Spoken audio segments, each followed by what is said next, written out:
Susan Patrick, the CEO and president of the International Association for K-12 Online Learning, is one of the experts the school sleuth turned to when he tackled the case of the wired classroom. And he gave her the third degree.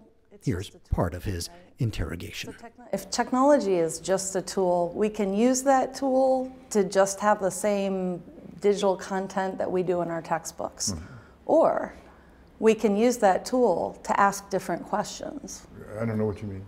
So if a teacher on the first day of school is looking at every student's past record from the last year, what are their expectations for the current year? It's usually lockstep based on the calendar. This is what we need to cover before the testing at the end of the year, right? Right.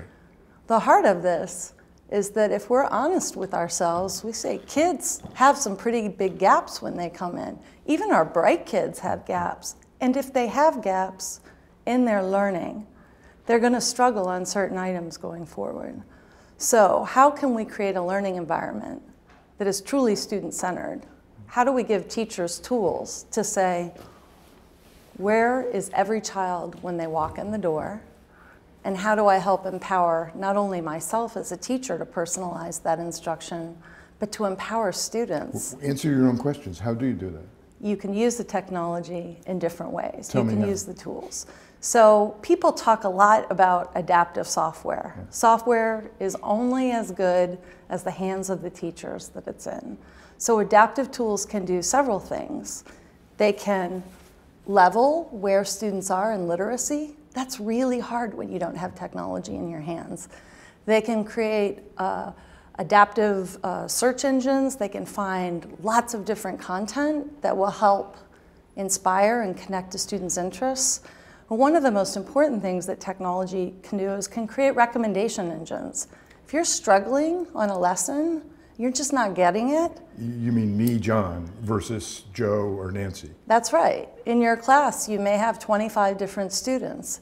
Adaptive technologies in the hands of teachers and students with those recommendation engines can give you different pathways and help the teachers group kids into smaller groups that are struggling with the same things, offering that one-on-one help.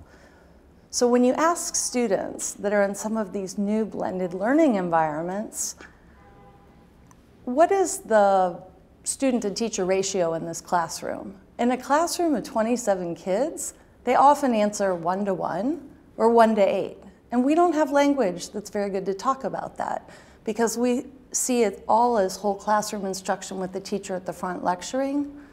What technology can do with knowing where every student is, get that one-on-one support, but even those small group supports, so every kid is experiencing high levels of interaction, 1-to-8 with their teacher, and there's no center of the room. There's no front of the room.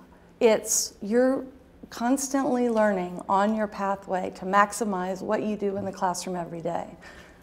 That's intriguing. You're saying we almost need a new language. There are one teacher and 30 kids, but the teacher ratio could be 1-to-1, 1-to-4, 1-to-8, depending? Is that what I'm not? Exactly. And what's the language that we use when we're so caught up in you can only learn a certain amount in 50 minutes every day. Here's your textbook, here's your teacher, and that's the maximum amount you can learn. What if you could move a little more at your own pace, getting that support from the teacher, proving to the teacher through performance, demonstrating your knowledge, and then you could move on when you've mastered the material. Then you have the potential of achieving 1.5 years of growth in a single year, 1.7 years growth. We don't have good language to talk about that either.